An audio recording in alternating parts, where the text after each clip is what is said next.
Wow, last time I saw two B's, a C, and two D's in a row, it would have been on one of my report cards. um, I've got my collection of Rexair rainbow machines all in one place, so I thought it would be a good opportunity to do a video. And here, as I mentioned, are two Model Bs, the second model after the Model A. These are from the 1940s. Then the Model C is early 1950s. And then they had the design change going to the Model D, first in beautiful hammered gold in the late 50s, and then by the early 60s, it was a chrome dome like this. And this machine then became the D2 with the addition of the power nozzle receptacle. So a couple variations that I can point out to you. First, on the early Model B, which in this case is number 487260, the top of it just has the directions tag, where on this machine, the top of it also carries the Rexair logo, and the serial number is instead on the plate here. And this is a 1139937, where this one is 487260. So this does have two different serial numbers. It's a numbers matching, as they say in the car world. And this one is quite a bit more advanced if they're sequential. That means they made a whole ton of these.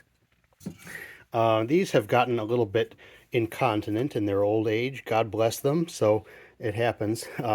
I haven't put water in these, but the Model C has water in it. And this, you'll note, also has a taller basin, this being the 4-quart basin. And so I'll switch this one on.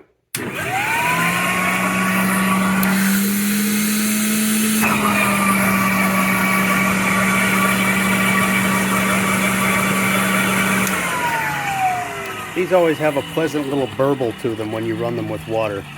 And running without water, that sound is absent.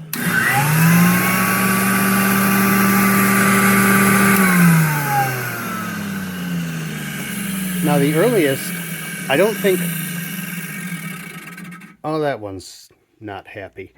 The earliest Model A's were made originally to be used without water, and this separator, as you'll see, was made to be a dry debris separator, and they found out that that didn't work all that well. And there's an apocryphal story about the meeting in a hotel room about how to save the company, and there was alcohol involved, and there was carpeting and urine, and they picked it up and said, well, here, that's... I'm gonna let you research that story on it on your own. But in any case, I always like the design of the A, B, and C machines because, first of all, I think they're cuter and more petite than these bulbous things over here. But also, you'll notice that when you take the base of the unit off of the pan, the hose coupling is on the motor base, so the hose can remain attached, and you can set the whole machine back without taking the hose off. You can take the little bed pan here and dump it out. This feature went away with the D series, and now that spout is part of the pan, so you had to take the hose out and take the motor off in order to dump the pan.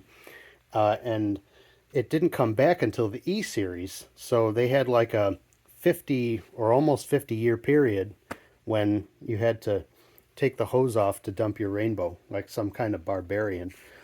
The hose coupling on the A, B, and C machines is this ratchet locking deal here. Very nice, satisfying little... And obviously this is not the original hose. This would have been a cloth braided hose material on the B. And I believe by the C they went to a vinyl hose, certainly by the D. Also on the C, the last versions of that had a plastic water pan, and there was available a clear plastic water pan for demonstration, but the standard was just an opaque gray. Then they figured out everybody liked the clear plastic, so by the Model D, they went to the clear basin there. I do have a manual for the Model B, courtesy of Tom Gasco, who many years ago was one of the first vacuum people I interacted with, and in the treasure trove of literature he sent me was this, which I have kept and enjoyed ever since. T. Russ Hill congratulating you on owning a Rexair. As Reggie says, what better to wreck the air with than a Rexair? Oh dear.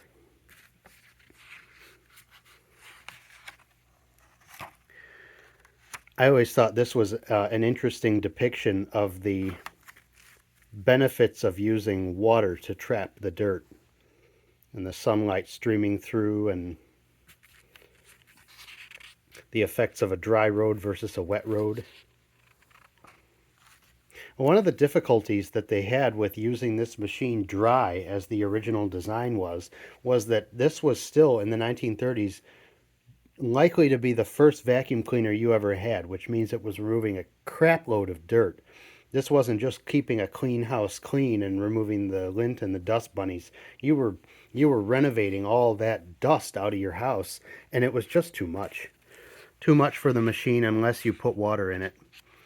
I at one point had the full set of accessories for the Model B, including this very interesting rug tool where you had to hold the wand at a low angle to make this work, and if you tilted it at a high angle, it would concentrate the suction onto the carpet, but it would also only concentrate it in an area this big. So that wasn't a very effective way to use it when you were sweeping the whole carpet. Showing the maintenance, and of course I zeroed in on this. I remember thinking, well, that thing's not going to fit in there. Look at how it's at the top of the little cubby here, and the legs aren't even in there. So that is an inaccurate photograph. So here I was. This, by the way, the Model B was my very first Rexair Rainbow. And I heard the legends of like the vacuum pulling all this mud out and all this dirt, and you'd have this basin full of muddy sludge. And so I got my Model B, hooked it up with the straight suction rug tool, and picked up nothing out of my parents' plush carpeting. It was a little bit of a letdown. And you were shown how to use the machine to shampoo your carpets and your floors and dispense moth crystals, and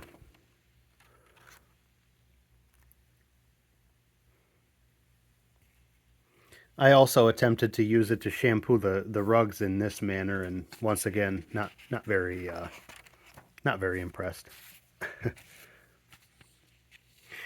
And the names of these chemicals that you could buy are also a riot. Rex Glow and Rex Sand and Rexide and Rexamator, and these sound like professional wrestlers. Rexlers. Oh geez.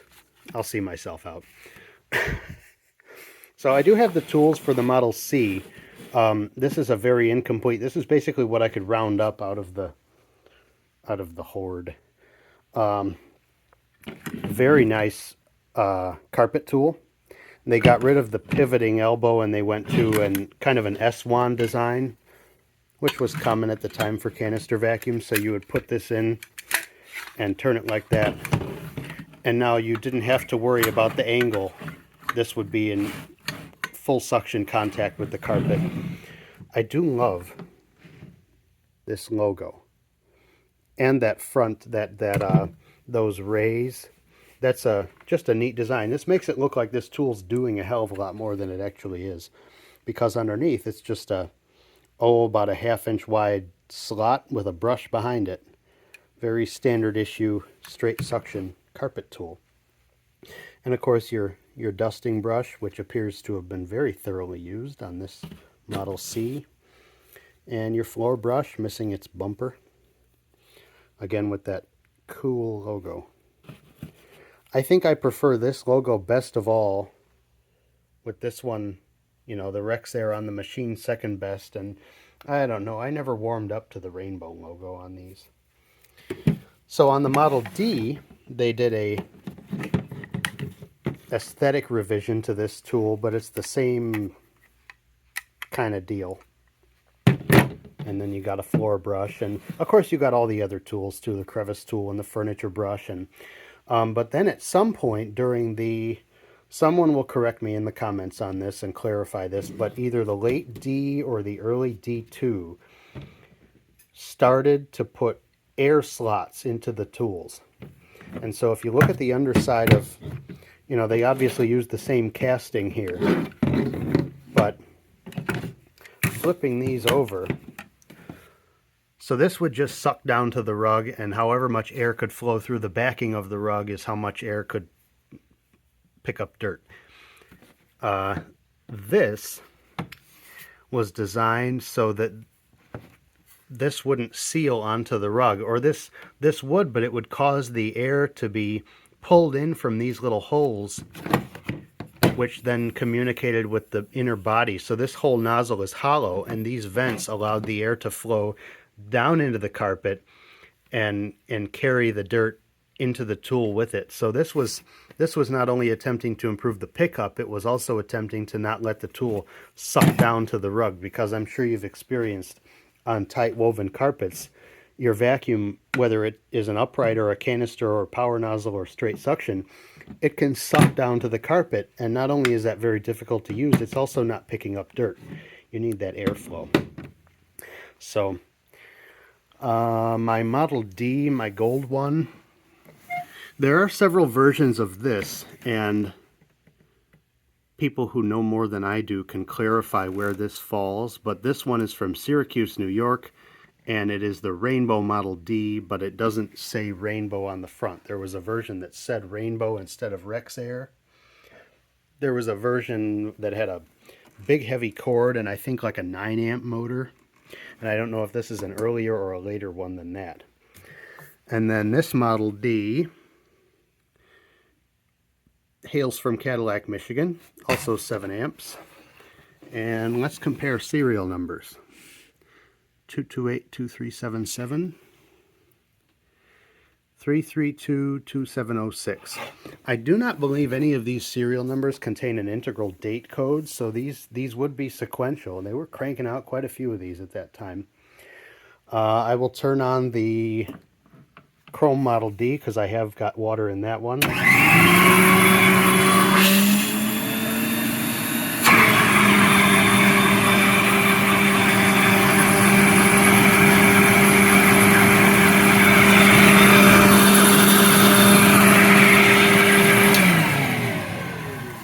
And comparing again to the C Senor.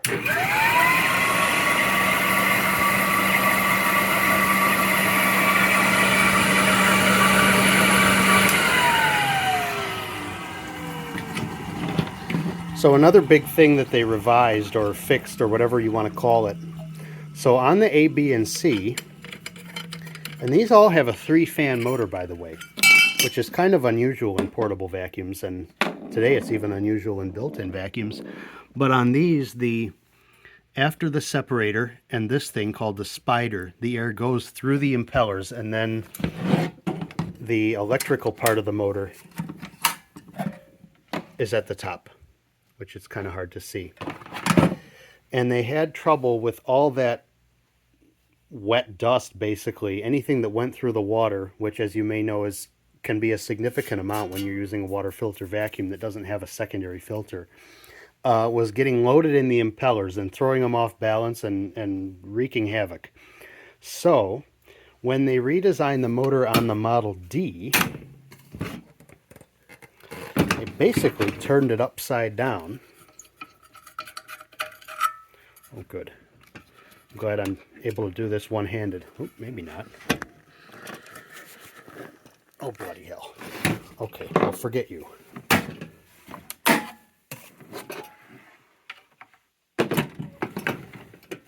Alright, so this is plugged in and the switch is almost in contact with the table, and we're just going to be all safety-minded here. So when they redesigned the motor on the D, you can see the armature with the windings right there, and the fans are above.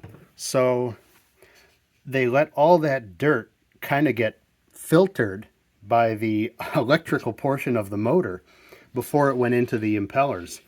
And interesting design move. I guess that ended up being a more long-lived design. They didn't go back to fans above the separator until the D4 in the 80s. And of course now the machines are the E whatever, and they've gone to a brushless motor. And I'm not up on my late Rexair stuff because it's not so interesting to me as these, but these I think are cool, and I hope you do too, and I hope you've enjoyed looking at my little collection of air wreckers. Happy vacuuming, everyone.